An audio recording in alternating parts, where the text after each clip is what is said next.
दर्शकों नमस्कार, मैं हूं निशांत भाई। आप मुझे देख रहे हैं MNS न्यूज़ लाइव पर। जब भी मैं आपके सामने आता तब आपके सामने एक नया और अलग विषय लेके आता हूं। आज भी मैं आपके सामने एक नया और अलग विषय लेके आया हूं। आज जिस विषय पर हम चर्चा करने वाले हैं उस पर हमारे लगभग चैनल पर लगभग अभी तक के 10 से 50 एपिसोड के बीच में एपिसोड लग चुके हैं। और वही जो शिक्षा विभाग का जो माध्यमिक विभाग है गोंदिया जिले का, उसमें जिस तरीके से स्कूलों में जो प्राइवेट स्कूलें होती है उनमें जिस तरीके से टीचरों की जो अध्यापकों की भर्तियां की गई है, उसी मामले को लेकर आज हमने एक नई कड़ी की पड़ताल की हुई है, जिसमें हमने यहाँ के जो गानार करके जो शिक्षादार संघ के जो एक विधायक होते हैं, MLC के विधायक होते हैं, उनका भी हमने आज इंटरव्यू लिया है। इस पूरे मामले पे उनकी भी समीक्षा की हुई है और उनसे हमने कुछ जानकारी ली है। साथ ही साथ हमने यहाँ जो उप संचालक के तौर पर जो बाल भारती भवन, अभी आप जो बाल भारती भवन देख रहे हैं, यह बाल भारती भवन में बैठने वाली जो जामदार करके मैडम है, उसका भी हमने एक इंटरव्यू लिया हुआ है और उसकी भी हमने जानने का प्रयास किया हुआ है कि यह पूरे मामले पर उनकी ओर से क्या क्या पड़ताल की जा रही है और वो इस पूरे मामले पर क्या सोचती है और क्या उन्होंने अभी तक के किया हुआ है। सबसे पहले मैं आपको बता दूं कि जो गानार करके जो MLC के विधायक है, शिक्षक मतदार संघ से जो चुनाव लड़ते हैं और उन्हें चुन के दिया हुआ है, उनसे हम जानने का प्रयास करेंगे।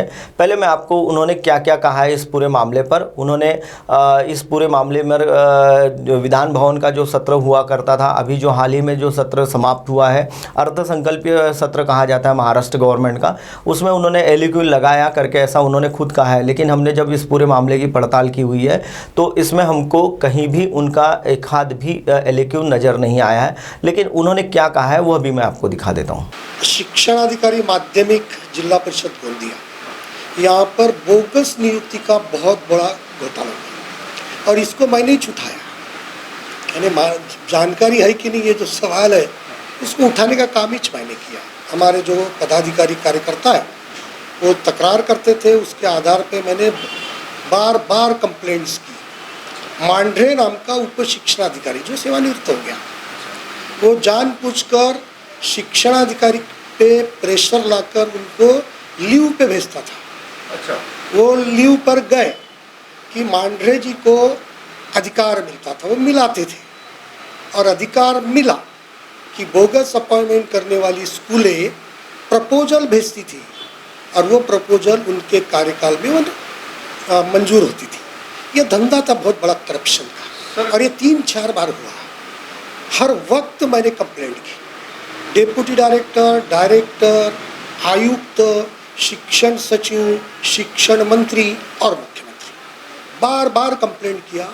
कंप्लेंट करके उसके पीछे बार बार विषय को लगाते रहा। अधिवेशन में एलएक्यू डाला। एलएक्यू अधिवेशन कम दिन होने से चर्चा में अभी तक नहीं आया, लेकिन उसके पीछे पड़ा हूँ। बजट के भाषण में भी उल्लेख किया गया कि जो करप्शन किया जाता है, शिक्षणाधिकारी करप्शन करते हैं, उनकी इंक्वायरी नहीं होती। इंक्वायरी हुई तो एक्शन नहीं होती। मुझे तो जानकारी ऐसी है कि ये करप्ट काम करने वाले शिक्षणाधिकारी मंत्रालय में भी पैसा पहुंचाते हैं, इसलिए एक्शन नहीं होती। इस हद तक इस विषय को न्याय मिलाने का काम किया और अभी भी चल रहा है। जैसा कि अभी उन्होंने आपको बताया कि उन्होंने यह पूरे मामले का एलिक्यू लगाया, लक्ष्यवेधी बोला जाता है उसे, लक्ष्यवेधी उन्होंने लगाया हुआ है। लेकिन जब हमने वहाँ के जो मंत्रालय के अधिवेशन के पूरे जो कागज़ खंगाले हैं उसमें इनका लक्ष्यवेधी एलिक्यू जो है सवाल कहीं भी हमें नज़र नहीं आया हुआ है। साथ ही हमने जब उनसे, हमारे जो संवाददाता है उन्होंने उनसे चर्चा की तो उन्होंने मांढरे ने जिस तरीके से जो पूर्व शिक्षणाधिकारी हुआ करते हैं मांढरे, उन्होंने भी जब बताया लोगों को, काफ़ी लोगों को वो बताते फिरते थे कि गानार से उनके काफ़ी नज़दीकी और करीबी संबंध है। तो उस पर उन्होंने क्या कहा वो भी मैं आपको बता देता हूँ। ये तो घनिष्ठ हो ही नहीं सकते, पहचान हो सकती है क्योंकि डेप्यूटी होने के कारण। करप्ट लोगों से मेरे अच्छे संबंध हो ही नहीं सकते और करप्ट लोगों को दफन करने का काम मैं तो रेगुलर करते रहता हूँ। रेगुलर, ऐसा दिन नहीं जिस दिन मैं ऐसे कामों को समय नहीं देता। तो आपने गोंदिया शिक्षण विभाग का जो सवाल था वो अधिवेशन में उठाया? अधिवेशन उठाया, तारांकित प्रश्न लगाया। बजट सेशन में जो भाषण देने का अवसर मिला उसमें भी उसका उल्लेख किया और बार बार वर्षाताई गायकवाड़ जी से मिला अधिवेशन काल में। सर आपको जैसा कि अभी आपने देखा कि जो गानार जो एमएलसी के विधायक है, शिक्षक मतदार संघ से वो चुनाव होकर वहाँ विधान भवन के विधान परिषद में बैठते हैं, उन्होंने अभी बताया कि मांढरे के साथ उनके कोई भी करीबी संबंध नहीं है और वो पूरे इस मामले की निष्पक्ष जांच करने वाले हैं। लेकिन आखिर ये मामला क्या है वो मैं बता देता हूँ आपको। यह मामला लगभग अप्रैल माह में, यानी पिछले वर्ष 2020 के 1 अप्रैल से 30 अप्रैल के बीच में यह पूरे मामले को अंजाम दिया गया है, जब पूरी दुनिया या हमारा देश या हमारा राज्य या हमारा ज़िला, हमारा हर एक गांव कोविड महामारी की चपेट में आया हुआ था और कोविड का संक्रमण के चलते सारे सरकारी, निजी और गैर निजी सारे जितने भी सरकार जो कार्यालय हुआ करते थे उन्हें तत्काल तौर पर बंद कर दिया गया था और पूरे देश में जाम लगा हुआ था।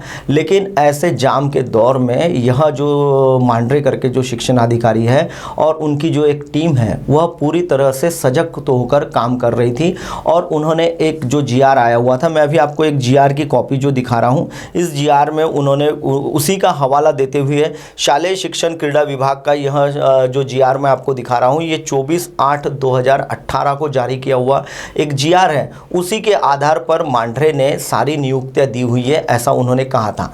लेकिन जब हमने ये पूरे मामले की पड़ताल की थी तो वहाँ हमने यह भी देखा है कि जितने भी स्कूलें हैं उन्होंने एक माने करके जो अपर सचिव हुआ करते हैं उनका एक अनुमति का एक कागज़ भी लगाया था, वो भी मैं आपको भी कागज़ दिखा रहा हूँ। यह जो कागज़ पर आप देख रहे हैं माने के हस्ताक्षर है और यह माने जी ने जो आपने अभी देख रहे हैं यह पूरे जो मामले पर इन्होंने भी अपने यह हस्ताक्षर और यह जो सारा जो लेटर वगैरह है यह भी उन्होंने फर्जी बताया हुआ है।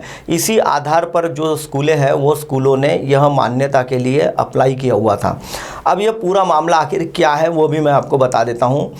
जिन स्कूलों में टीचर्स ऑलरेडी वहाँ नियुक्त किए गए थे वह 3 वर्ष उन्होंने कंप्लीट कर चुके थे और उनको 3 वर्ष वहाँ कंप्लीट होने के बावजूद भी उनको वहाँ नियुक्तियाँ न देते हुए जो संस्थाएं के जो संचालक होते हैं उन लोगों ने बड़े पैमाने पर पैसों का हेर फेर कर नए लोगों को भर्ती किया हुआ है। यानी कि जो पुरानी जिनको मान्यता मिली थी, जो टीचर्स उस जगह में काम कर रहे थे उन्होंने 3 वर्ष अपने कंप्लीट किए थे, उन्हें नियुक्तियां न देते हुए नए लोगों को नियुक्तियां दी गई है। यह पूरे मामले की हमारे चैनल ने ग्राउंड लेवल पर जाकर पूरी एक इन्वेस्टिगेशन रिपोर्ट भी बनाई हुई है। अब ये जो पूरा जो मामला है उसमें एक नया ट्विस्ट आया है। अभी मैं आपको एक नया ट्विस्ट बता देता हूँ। एक लेटर जारी हुआ है 19 मार्च 2021 को। यह जो अभी आप स्क्रीन पर लेटर देख रहे हैं, इस लेटर पर साफ तौर पर लिखा हुआ है कि ये जो हस्ताक्षर किए हुए हैं ये उपसंचालक है शिक्षण विभाग की, डॉक्टर वैशाली जामदार करके है। अभी जो आप देख रहे हैं ये डॉक्टर वैशाली जामदार हैं। अब इनका कहना क्या है कि 19 मार्च को उन्होंने कोई भी लेटर जारी नहीं किया है, ऐसा उन्होंने हमारे संवाददाता को बताया हुआ है। हमारा स्टिंग कैमरा भी चालू था और उस दौर में उन्होंने उनसे जो सवाल किए थे वो सवालों को भी मैं आपको भी दिखा रहा हूँ। 19 मार्च को एक काम करू, त्या गोंदियाशी संबंधित जो क्लर्क असेल त्याला माहिती घेऊन ठेवा, मग नंतर सांगा. तर मग केव्हा येऊ सांगा तुम्ही मॅडम, मी सांगा केव्हा येऊ मी माहिती घेऊन सांगतो तुम्हाला काय एक सगळं प्रोसेस असेल काय ते. हां, हे प्रोसेसमध्येच आहे, पण तरी ते 29 मार्च लेटर गिटर ते सकाळला विचारून सांगू शकता. तर दुपारी येऊ. सकाळी आम्हाला 12 वाजता मीटिंगच सुरू होणार आहे. यह जो लेटर अभी स्क्रीन पर जो लेटर देख रहे हैं यह है वी.के. खाटके करके शिक्षण संचालक है, प्रशासन के ये जो कार्यालय में बैठते हैं, पूना में बैठते हैं। इन्होंने लगभग 19 फरवरी 2021 को एक लेटर जारी किया हुआ था। 22/2/2021 को यह लेटर नागपुर के कार्यालय में पूना से आया हुआ लेटर था। उसी लेटर का संदर्भ लेते हुए इन्होंने एक सुरेश मच्छिर के करके जो कावराबाद बांध के रहने वाले हैं, उनकी कंप्लेंट के आधार पर इन्होंने यह जो जांच करने का यानी जो कंप्लेंट की हुई थी उसी के आधार पर सरकारी यंत्रणा सख्ते में आकर उन्होंने एक आनन फानन में जांच रिपोर्ट बनाई है। अभी मैं आपको जो बता रहा हूं कि जो SG मांढरे प्रभारी शिक्षण अधिकारी है जिला परिषद के, उन्होंने यह वैयक्तिक जितनी भी मान्यता दी हुई है उनकी इसमें एक जो भविष्य निर्वाह निधि पथक गोंदिया में एक कार्यालय है, उस कार्यालय से जानकारी मांगी है। इस लेटर के आधार पर उन्होंने कहा है कि आपके यहाँ से जितनी भी आइडिया बनी हुई है, जितने भी स्कूलों को मान्यताएं दी गई है, वो सारे हमें डिटेल्स भिजवाइए। लेकिन मज़े की बात यह है, इस लेटर में साफ तौर पर जो जानकारी मांगी हुई है, यह सारी जानकारियाँ नागपुर में ही उन्हीं के कार्यालय में अवेलेबल है। क्योंकि ये मैं आपको एक बता दूं कि जो वेतन एवं भविष्य निर्वाह निधि का जो कार्यालय है वह केवल वहाँ के आए हुए प्रस्तावों को मंजूरी न देते हुए वह केवल एक बाबू क्लरिकल डिपार्टमेंट का काम करने वाला कार्यालय है। वहाँ यह स्कूलों के प्रस्ताव आते हैं, प्रस्ताव आने के बाद वह शिक्षण विभाग के जो शिक्षणाधिकारी है इनके थ्रू वह नागपुर जाते हैं और वहाँ से आइडिया उनकी जनरेट होती है, स्कूलों को आइडिया मिलती है और साथ ही वह टीचरों के अकाउंट्स ओपन किए जाते हैं। ये सारा जो मामला होता है ये नागपुर में ही होता है। और उसके बाद इन्होंने अब उन्हें मांगा है कि जहाँ से प्रस्ताव आए हैं वहाँ से उन्होंने उसके डॉक्यूमेंट्स मांगे हैं। जैसा देखा जाए तो यह जो लेटर जो आपको मैंने दिखा रहा हूँ, इस लेटर के आधार पर अभी तक के जितनी भी कार्रवाई हुई है यह पूरी मामले को लिपापोती करने की कार्रवाई है। जैसा कि जामदार मैडम ने जिस तरीके से बताया कि वो लेटर उन्होंने भेजा ही नहीं है, लेकिन मैं जो आपको लेटर दिखा रहा हूँ उस पर जामदार मैडम के हस्ताक्षर किए हुए हैं, बाकायदा जामदार मैडम ने उसमें हस्ताक्षर किया हुआ है, उस विभाग का इनवर्ड नंबर उस पर लगा हुआ है और वो किस तारीख को वहाँ से डिस्पैच हुआ है वो तक के वहाँ लिखा हुआ है। फिर भी जामदार मैडम साफ तौर पर नकार रही है पूरे मामले को। देखने की बात यह है कि यह पूरा जो मामला है ये किस तरीके से एक बड़े भ्रष्टाचार को अंजाम देता है। इसमें करोड़ों रुपए का हेरफेर भी किया गया है, ऐसी हमारे पास जानकारी भी आ चुकी है।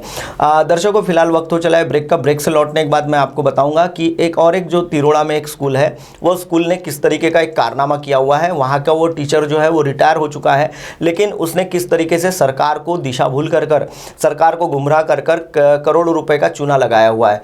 बने रहिएगा MNS न्यूज़ के साथ।